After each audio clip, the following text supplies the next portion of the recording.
You know, can I curse on the show? Yeah, please. Okay. So fuck Amazon. And I think that a lot of people, I don't know, like, I think enough people are going to be like, oh, Amazon doesn't have it. Cool. That means I don't feel guilty about buying something on Amazon because they're the worst.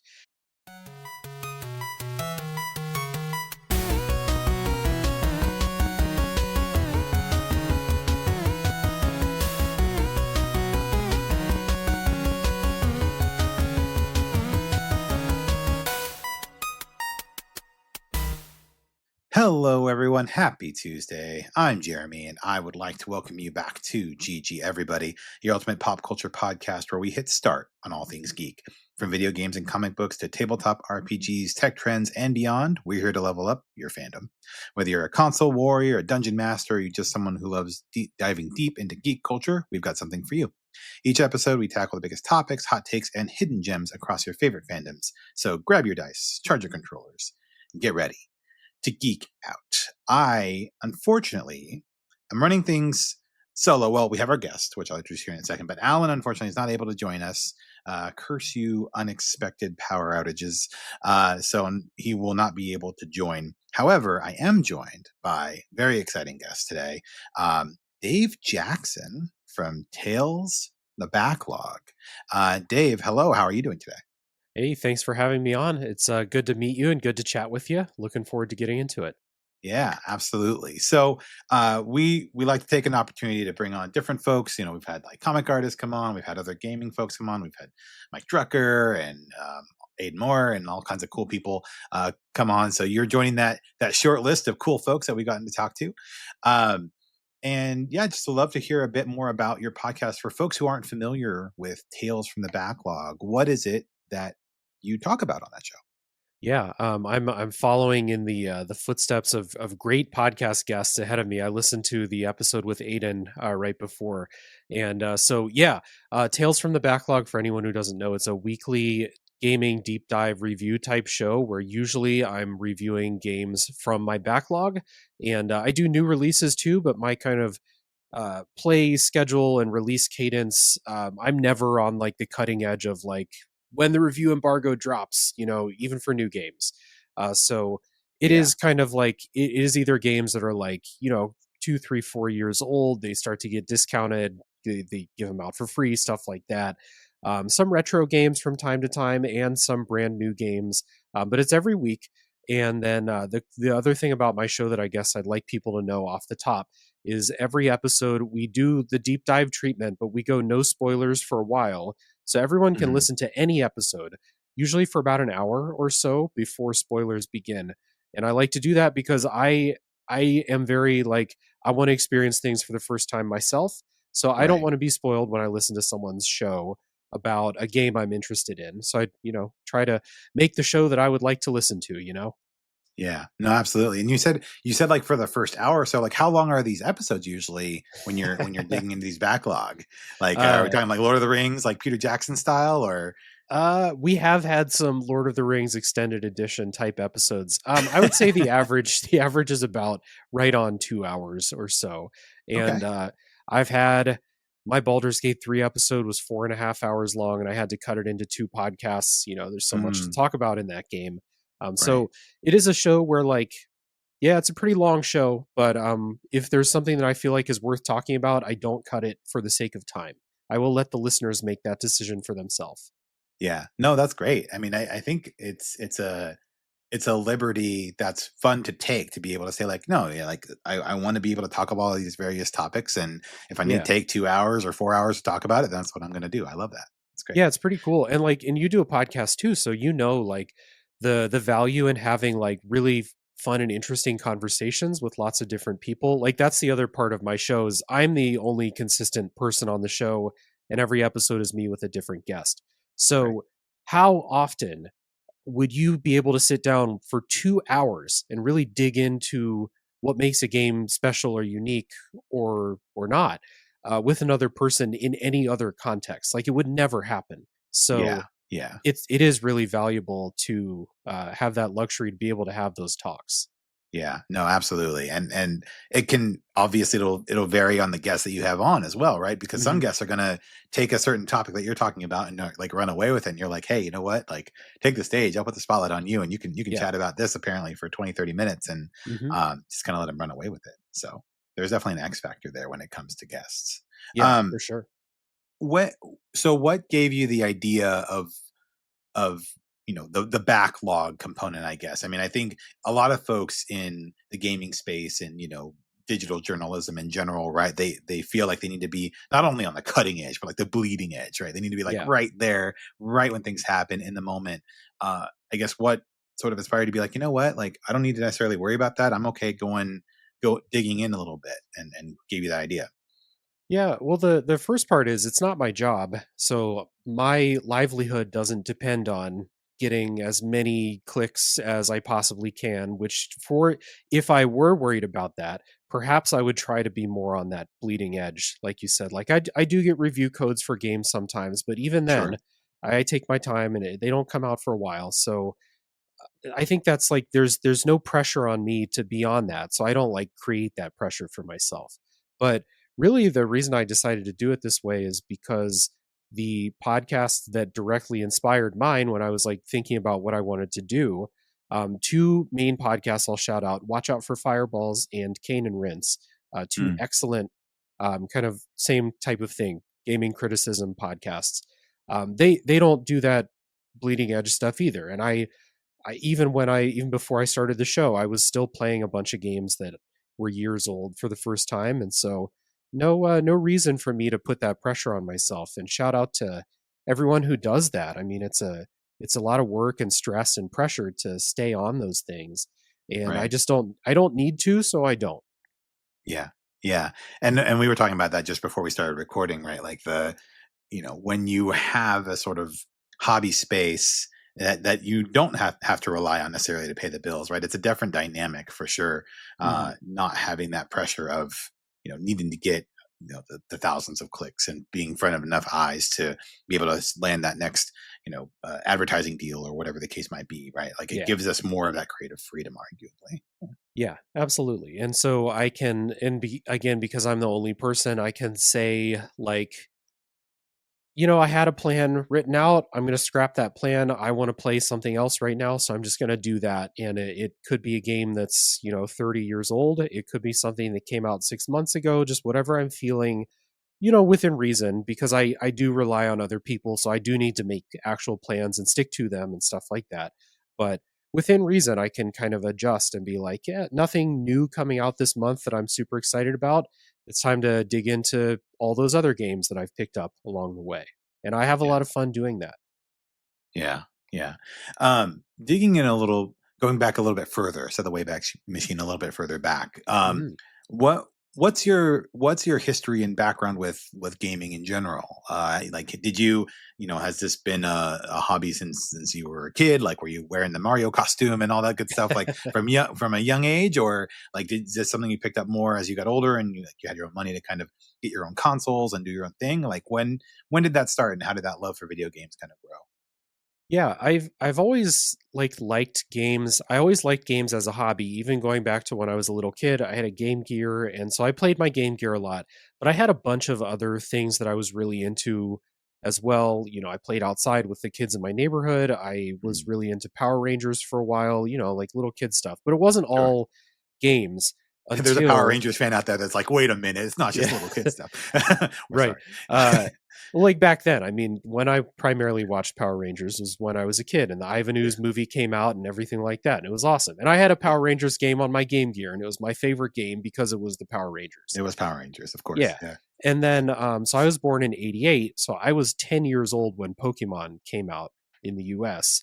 Yeah. And that is the perfect age to be when Pokemon takes the world by storm, I feel like. It's literally how old Ash is, I think, right? Like, Yeah, I'm pretty sure it's the exactly. same age. So that was the thing that was like it's like some other things got dropped out in favor of gaming. And then the next year, so we got Pokemon for Christmas in '98, and then Christmas in '99 we got an N64, and then it was just kind of like gaming became a bigger part of my life after that.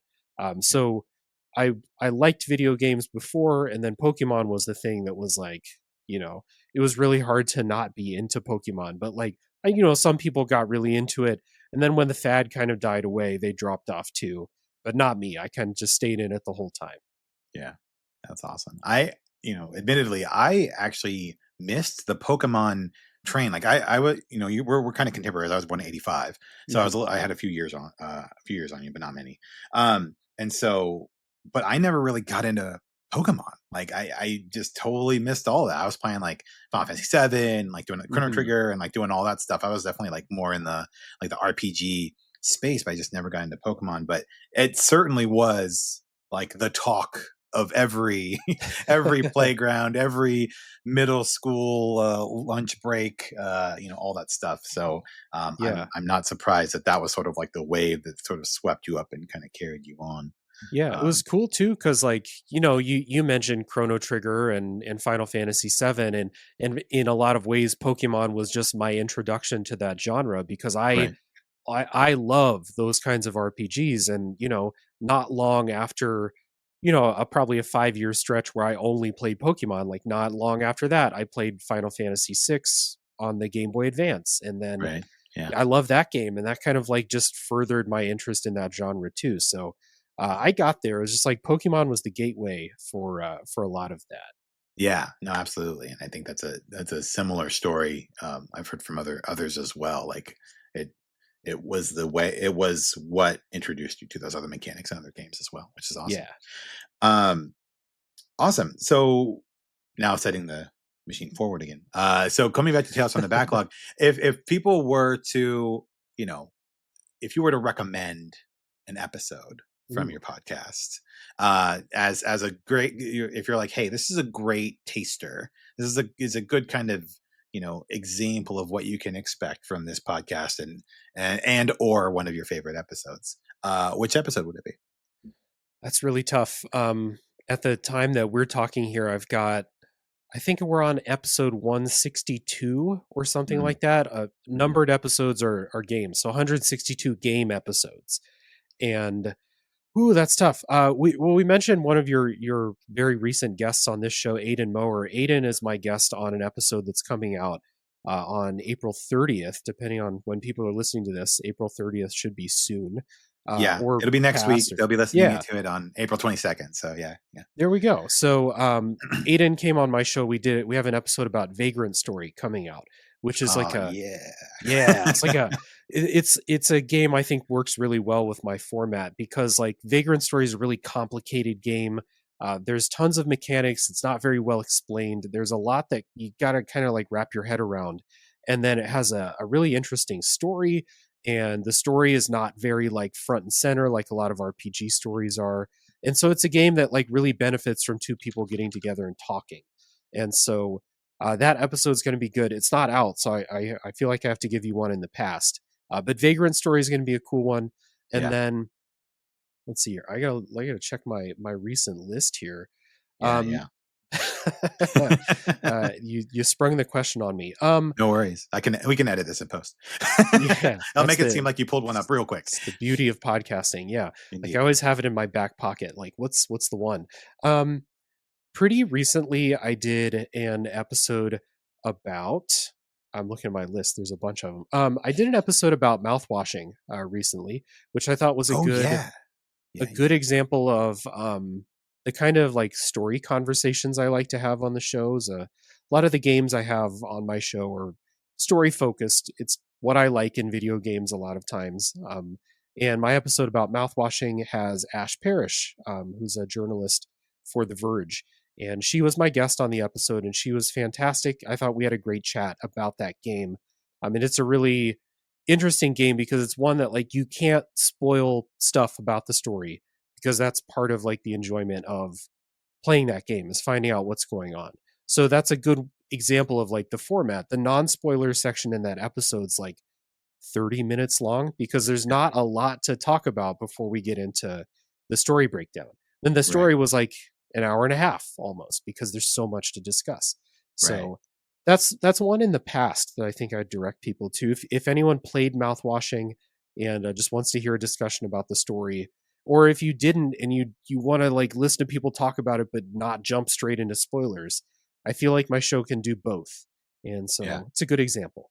Awesome. Very cool. Well, uh, we're going to move on, talk about some of the broader topics of the day, but definitely wanted to give you a chance to spotlight Tales from the Backlog. Uh, love the concept, love the conversations that you're having with people, and I just want to make sure people, that if they're in the podcast space, anyways, so looking for more entertaining, you know, media in the gaming space, definitely check out your podcast for Well, sure. thank you. Yeah. Uh, and so with that, let's talk about some news stuff. Let's talk about specifically the Switch 2, the Nintendo Switch 2, a release which has been mired in all sorts of drama and interest for different reasons.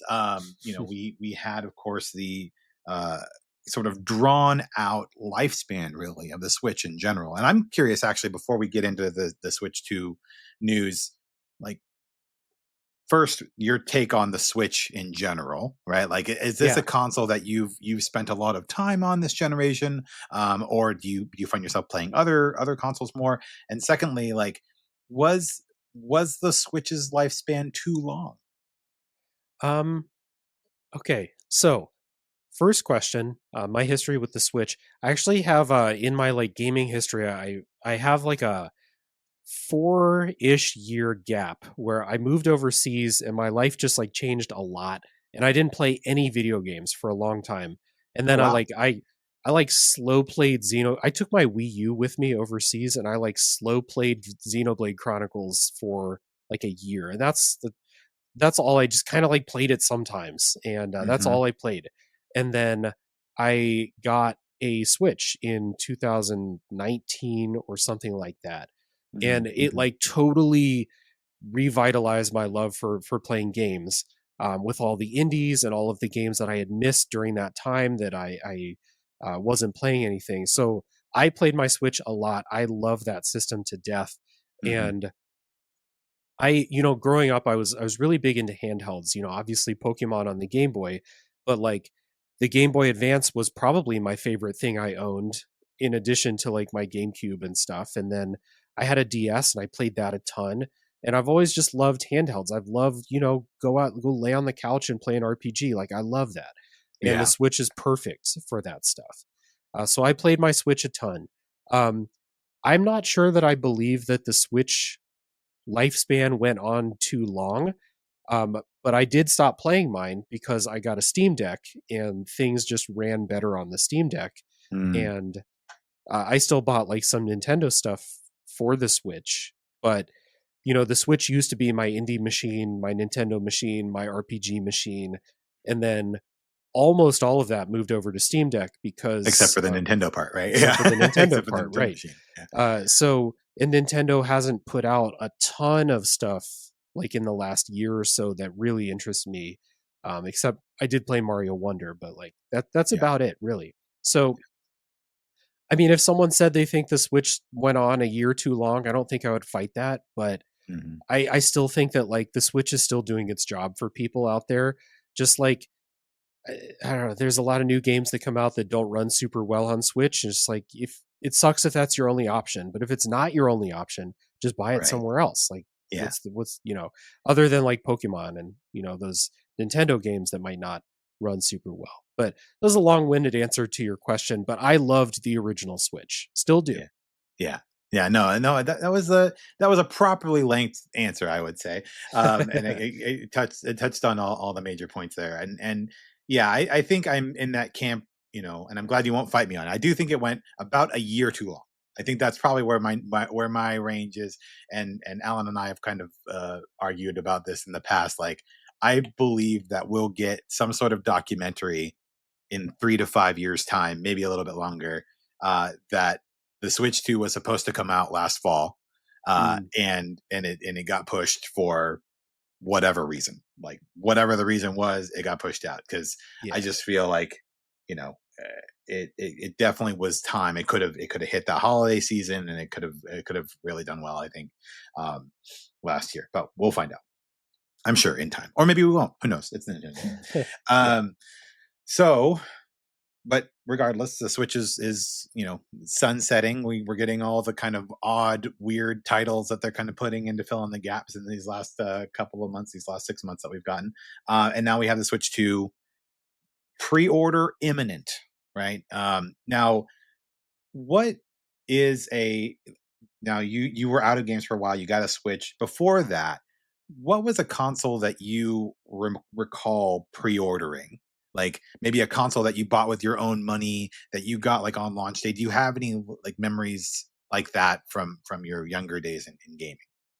Yeah, so I think that my brother and I were just so overwhelmingly excited and probably a little bit annoying about the Game Boy Color and then the Game Boy Advance that we did get those on launch day.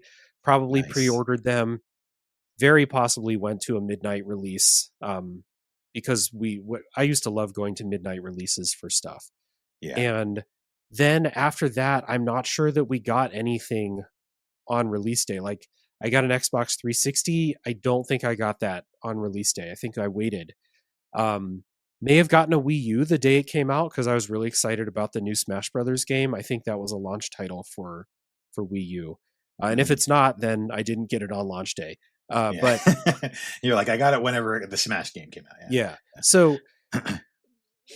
other than that, I haven't really been on the cutting edge of new consoles. The PS5 was really hard to get. Like I wanted one the day it came out, but I had to try for like 3 months to get one to Mhm. because they'd sell out in seconds. And I was living in South Korea at the time, so maybe the supply was a little bit less over there than in the US. But I remember it was hard in the US to get one when it first came out too.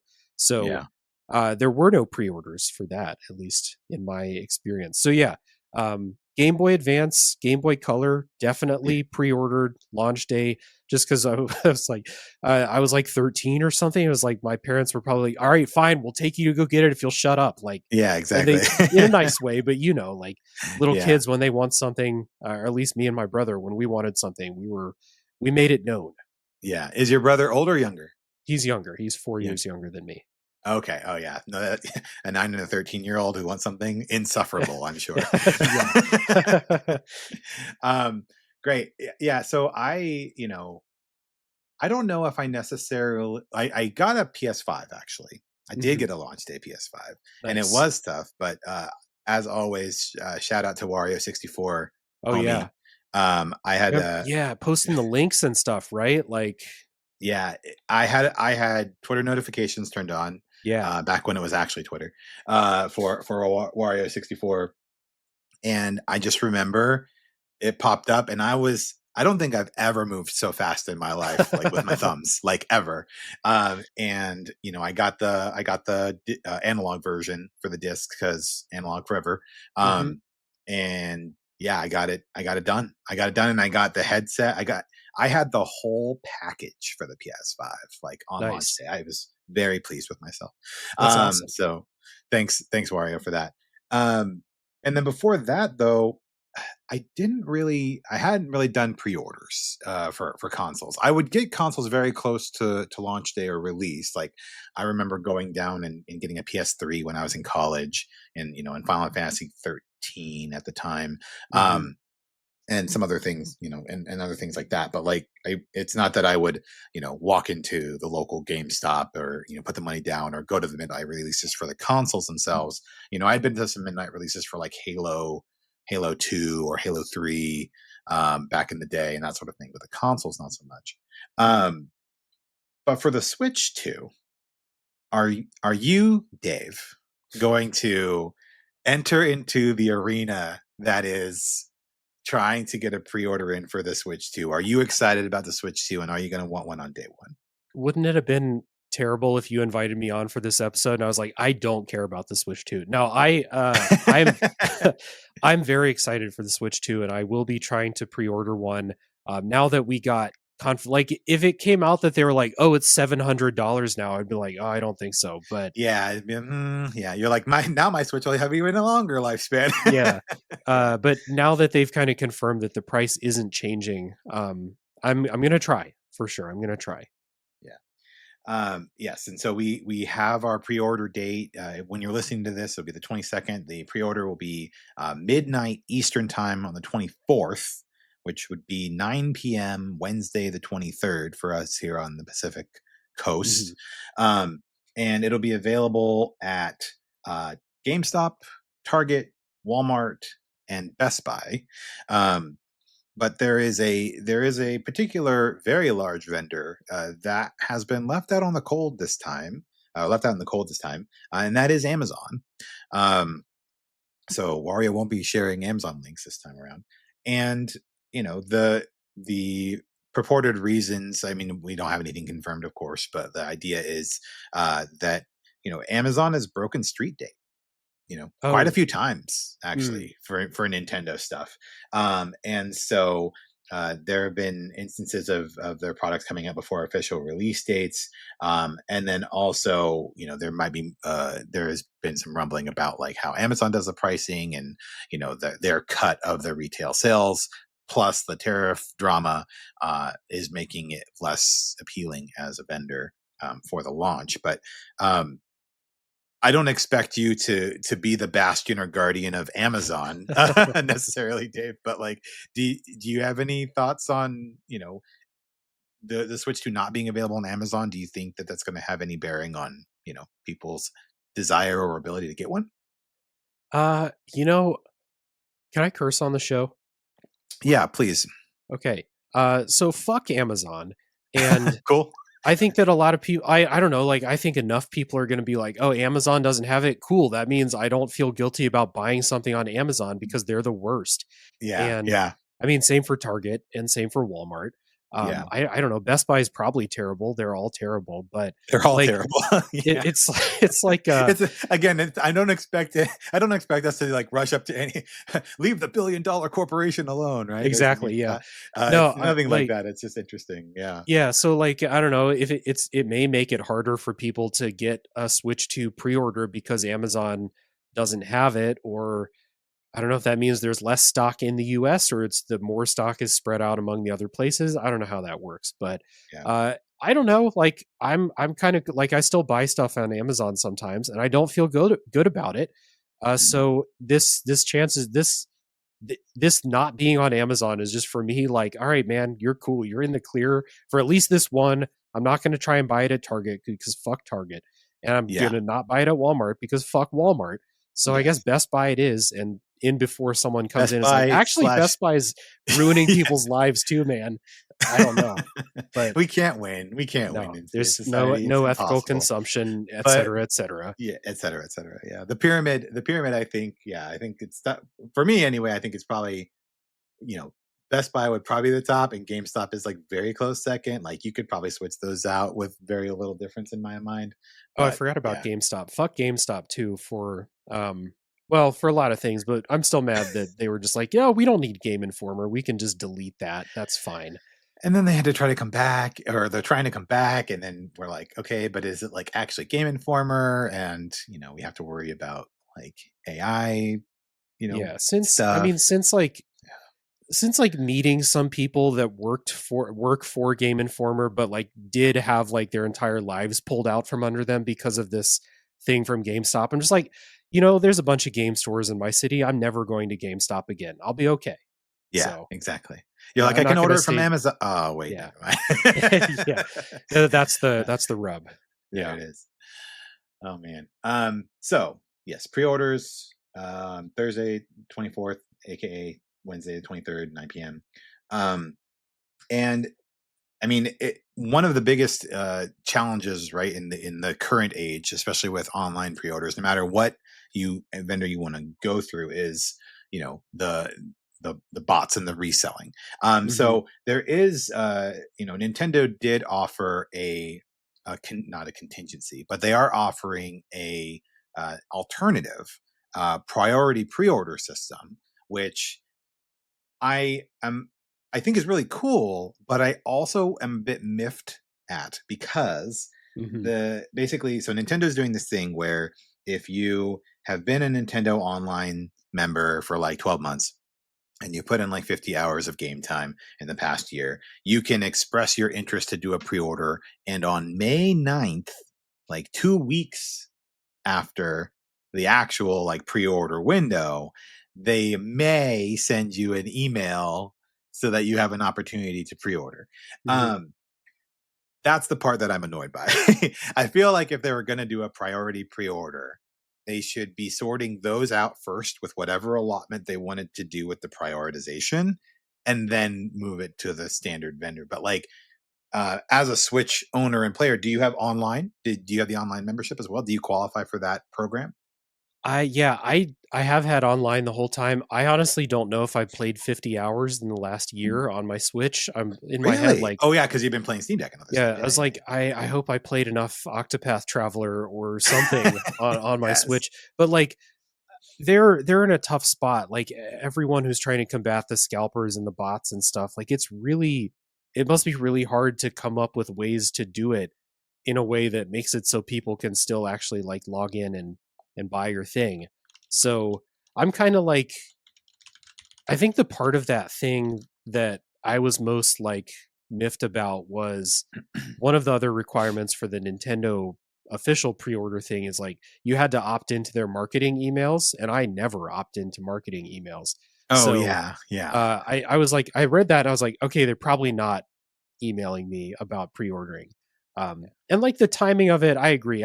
It's like I'm gonna rush to try and get one when the pre-orders open, because who knows when they're gonna, like, if they sell out, are they gonna be able to restock in the next couple months? You know, like who knows? So um And who knows what what the import's going to look like in a right, couple months? Like, exactly. yeah, So yeah, I want to try and get in on this like first wave while this is locked in and they yeah. have stock and stuff like that. So I wish that Nintendo took care of that like before they allowed the retailers to do it. I'm with you on Mhm. that for sure. Yeah. But if you do strike out with all the retailers, then maybe it's like, well, you might get a second chance with Nintendo's thing in a couple weeks. And I don't know, once that FOMO kind of fades away, like if you miss out on the thing, like the FOMO for me will probably fade. And then it's like, oh, you get another chance, and who knows if you'll get that, but I don't Yeah. know, it'll work out. But I'm there were hoping, parts of yeah. that, like you said, where I was like, it's kind of like, yeah, I don't want your marketing emails. Who wants the marketing? So really only the like, I don't know, the grandmas that signed up for a Nintendo account for their kid for Christmas or something like that, maybe they're getting the marketing emails, but I don't Yeah. think anyone else is like, yes, please send me those emails, Nintendo. I love marketing emails. They're my Yeah. favorite. I love opening my inbox and seeing all those marketing emails. I did go into the onto the web page because they had like a guide, like make sure all these boxes are checked or unchecked to Hmm. whatever. And I was like, okay, yeah, sure. And mine were already, I guess I guess I had signed up for the marketing emails before. They just get filtered in my Gmail. So, but hopefully, I'm still feeling as though, I mean, the way they worded it, I think they're just trying to like hedge their bets. But I'm hoping that in reality, if you check the boxes, they will send you, right, that. And Hmm. because if there's more of that sort of guarantee that like, hey, you've been an online member all this time, you hit your 50 hours, right, like, and registered your interest in the console, yes, you will get an email, you will get a link, you'll have 48 hours to do it or whatever. um and we'll see how that bears out. If it turns out that people did all that and like 10% of the people got one, I think that's a big miss from Nintendo, honestly. I Mm. think that it should be, I'm hoping that the allotment is a healthy one, that they can actually point back to it and say like, hey, we gave a lot of people an opportunity to get their Switch 2 directly from us, and Hmm. yeah, so I'm hoping they can pull that off. Um, the Switch 2 pricing, as you mentioned, didn't change. Great news, awesome. Didn't want to pay 650 for a Switch 2. Not my idea of a good time. But the accessories did see some adjustments, right? So the Joy-Con 2 pair went from $90 to $95. The Pro controller went from 80 to 85, right? The Switch 2 dock set went from 109 to 110 to 120. So there are pretty much all of the accessories went up between $1 to $10. Hmm. Um, which is part of the broader conversation also surrounding the Switch 2, which is cost. These things are so freaking expensive. Mhm. Um, so I guess what are your thoughts on the Switch 2 pricing, on the game pricing? Um, and are you squaring that circle in Nintendo land? Because again, you're playing a lot of your stuff on the Steam Deck, right? You're mainly using the Switch for your Nintendo gaming. Mhm. Is the value still there for you in the Nintendo space? Well, the thing that kind of like interests me in the Switch 2, aside from the new Nintendo stuff that we're gonna get, but I I love the Steam Deck, but it's too heavy to play comfortably for a long time, and the battery's terrible too. Agreed. You pick up the So Steam Deck and then you pick up the Switch and you're like, yes, it's like Herculean in difference. dude, Like it's like, yeah, what the hell? It's exactly. crazy. So like, I'm not sitting there like trying to play games for 3 straight hours on my Steam Deck very often, but like I'll play for an hour and a half and like my hands will kind of hurt after playing that long because it's heavy. And It's heavy. I want the Switch too because I do think it's going to be more comfortable to play than the Steam Deck is. And so I can see myself kind of shifting some of those indie purchases back to the Switch 2. Great Some of point. those Yeah.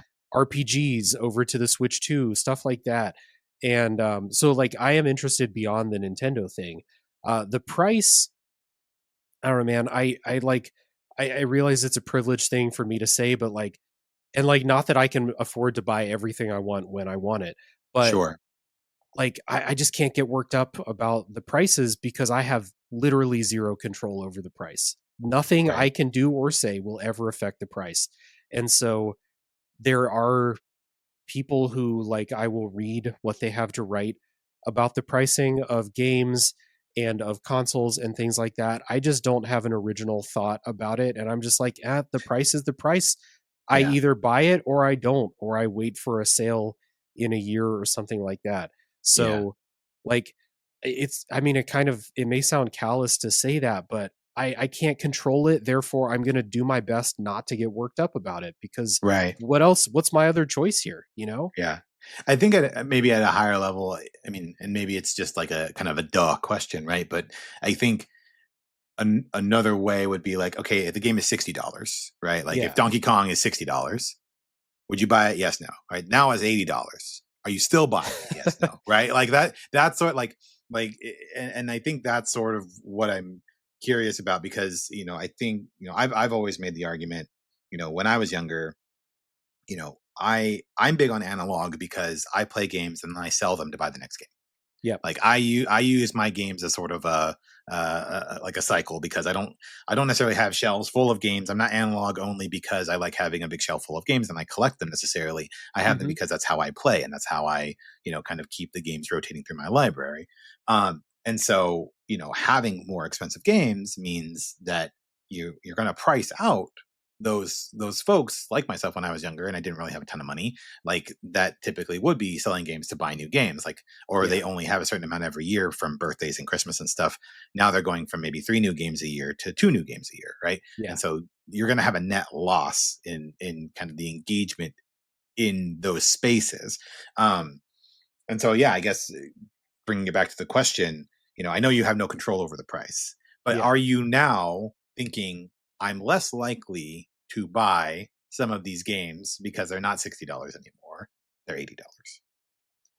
Yeah, I was kind of, I don't know, because like games have gone from 60 to 70, and when the new stuff has come out that I've like really wanted to play on release day, I bought it at 70 because it Yeah. was worth it to me to spend 70. And Yeah. I feel Like Elden like, Ring and all that stuff, right? yeah, Yeah. the Elden Ring and most recently the the new Yakuza games and stuff like that. Like Mhm. I love those. I play them on release day. Yeah. Um, I think like as you keep going up and up and up, some things are going to get dropped out. Like maybe Donkey Kong's not worth $80 to me, but like Right. Nintendo games don't go on big sales either. So it's not like you can say, well, I'm not going to buy Assassin's Creed Shadows because it's going to be $30 in 6 months. Like Yeah. you It's can't do gonna it's that with gonna be on Nintendo. PlayStation Plus in December. Yeah. Like I'm not, whatever. Yeah. Yeah. So I think like that's why I said, like, my kind of viewpoint there where I can't control the price, therefore I'm just going to go case by case and make the Sure. decision. Sure. That's a luxury of mine, that I can make that decision. It's exactly what you said, where there's a bunch of people who could swing $300 for a new Switch when it came out, but Right. cannot swing 500 plus, an extra set of Joy Cons, plus a game, plus, any other accessories. Uh, Yeah. Suddenly you have like a $600 $700 purchase, and that's a lot harder to swing than 300 350 something like that, Yeah. for the first Switch. So like I totally get that. That's something I definitely understand. And like when I go to buy the Switch 2, I want another Pro controller, and I'm going to buy a couple of the new games that come out.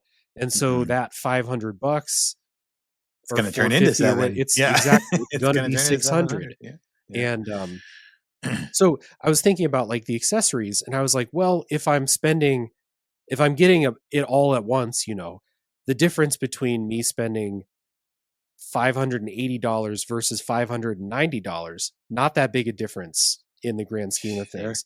Yeah. But, it made me think, like, Joy Cons are getting more expensive. Are these Joy Cons are they gonna work for, like, the lifespan of the console? Because the Switch Joy Cons sure didn't. Yeah, yeah, we know about drift, right? Like we know all Yeah. about the drift issue that it had, and I think they've spoken to it and they said that they updated the technology and they've addressed it, so we shouldn't be experiencing that issue. Yeah. But you know, when hardware goes to production, like when hardware goes out to the masses, I think we're going to find whatever the next switch gate is, or Yeah. drifting gate is, right? There's Um, always something. There's the there's the always something. Joy-Con drift, there's the PlayStation batteries that were leaking if it was vertical or whatever was going on with Oh those. yeah, yeah. There's always something that people claim is wrong or is actually wrong. Shout out to the Red Ring of Death, for multiple Xbox 360s that I owned. Um, Yeah. but yeah, like back to those prices, like I think that's where it really starts to hurt, is like not that like individual components get raised up $5 because $85 versus 90 if you're just rolling in to get a Pro controller or Yeah. whatever. I Yeah. don't think it's a huge difference. And that's where Nintendo, I think, is banking on people thinking that way, where they're just like, we're going to make this up on all the peripheral stuff, and then Mhm. maybe the games will be more expensive down the line, and stuff like that. But like when you start to pile in, say you're getting a Switch for Christmas for your two kids or something like that, suddenly you've got multiple games and multiple controllers and other paraphernalia. Like then it starts to really really add up, and you're like, how am I spending $800 on this? Like it's Yeah. gonna. That's what sucks, I think, about how expensive this whole thing is. Like the baseline price is more expensive than it was in the Switch 1, Oh, yeah. and Uh-huh. it's not like people's wages have gone up in turn with that huge increase in price. Nope. Nope, if anything, the inverse. Um, yeah, no, I definitely think it's like a death by a thousand cut sort of scenario, right? Like you're getting the console, maybe you're getting the bundle because I mean, getting the Mario Kart World for $50 bundled in with the Switch is a lot better than paying 80 for it. Yeah. So you're at five, you pay taxes, right? And then you're at 550. Then and then you toss in that Pro controller, you toss in your pre-order for Metroid Prime 4, or Mm. your not pre-order, your purchase of Metroid Prime 4, and then yeah, you're gonna get there. You're gonna get into the sevens, right? And if you have kids, then I salute you. If you're out there trying to buy the Switch for kids, um, Mhm. because yeah, you're gonna want to get all that stuff in the carrying case and all that other good stuff too. So, um, Yeah. does the old Pro controller work? Because I I've I got a f couple for the Switch. I don't know if Yeah. that works or I have one. I seem to remember something about it not working, similar to how the Wii U Pro controller doesn't work on the Switch. Um, and it wouldn't surprise me. Like, not. wouldn't surprise me if Nintendo was like, "No, we made a new one. You got to buy the new one," because Nintendo does nickel and dime the shit out of people pretty consistently. Oh, okay. Breaking news. It's not breaking news, but just so our listeners are aware, the current Nintendo Switch Pro controller is compatible Oh, with the okay. Well, upcoming there we Switch go. 2. which is great. That means I don't have to buy one. A couple asterisks here. So it won't have the new game chat button, obviously. So you won't be able to activate the game chat through Oh, right. the Pro controller. And it doesn't have a headphone jack. And it doesn't have a headphone jack. And also, you won't be able to wake the Switch from sleep mode using the home button Mm. on the Pro controller. So you'll have to like turn it on, like push the power button on the dock or whatever, and then pair your Switch and then just kind of play on it. How So many walks up to the TV stand is that gonna take before people are like, "All right, fine, I'll buy the new one," you know? fine, I'll just pay the $90. Fuck it. Yeah. Uh, Yeah. well, that's good. That means that, like, at the time of buying the console, whenever that happens, that's one less thing that I have to, you know, after taxes, And another that Pro controller is $100. awesome, man. I love Yeah, the I Pro like it. controller. It feels so good. Yeah. Great design. I don't know, man, Um, like, I feel like the stuff I feel like what I've said about the price is, like, I don't wanna come off as, like, seeming like I don't care, but it's very much like they say the price and all I can do is throw my hands up if I don't agree with it, you know, like right. I'm Yeah. I'm kind of in like in things like this that are not like, actively harmful world events, like if I can't change something, then I will do my best to just like not get stressed about. I'm not going to spend my day arguing online about Switch prices. Like that's not how I'm going Yeah. to spend my life. So like either I go to the store and I'm like, man, that's too expensive, and I don't buy it, or I buy it. That's just, everyone has to make their own decision about that. Yeah, absolutely. And I think, I completely understand here and agree with what you're saying. I do think that there is, well, of course we know there are people on the internet who love to wake up every day and to get angry and upset about things. And I do think an angle of that, right, is the perception that Nintendo is moving away from they're again this isn't my belief, but it could be the angle, right? They're moving away from their kind of like purported demographic, their base, their Mm, because when the Switch came out it was $300 and that was a bargain, right? Like to me at that time, like $300 for that handheld console. You got Breath of the Wild. It's like all this breathtaking stuff. You play in the new Smash Brothers on it. It all looks amazing. Mario Kart, like, and you have all this handheld to go, and it pretty much single-handedly sparked the idea of evolving the handheld from the idea of this handheld experience is something separate and yeah, and different and distinct to no, we want to take our gaming experiences with us on the go and we don't want to lose anything when we do that, right? yeah, And where the Steam Deck came from and where those other things came from arguably is from that form factor. yeah. So I can definitely see people being like, well, the more that Nintendo gets more expensive and the games get more expensive and stuff, like they're not actually appealing to the fans and the people that like got them there in the first place. Yeah, um it's always a push and pull with them where people, if they try to appeal to the casual fans, then the hardcore people feel left out. And if they try to appeal to the hardcore yeah, people, then they're leaving their casual fans behind. I definitely agree that like the price is leaving some people behind for yeah, sure. And that yeah. sucks. We But need that's you. just society, right? Yeah, Society's leaving people behind, and that's just a different right. conversation. Yeah, you never want to see a hobby that's already expensive get more expensive. So like those people that were just on the line of being able to engage with video games are now no longer able to. You never like to see that for sure. Yeah. Yeah, absolutely. Somebody who used to tread that line very, very carefully. I can definitely empathize. But yeah, I mean, there's only so much bandwidth any of us have for shenanigans and bullshit, and that bandwidth has grown very small in recent months and years. Yeah. So Yeah. yeah, yeah.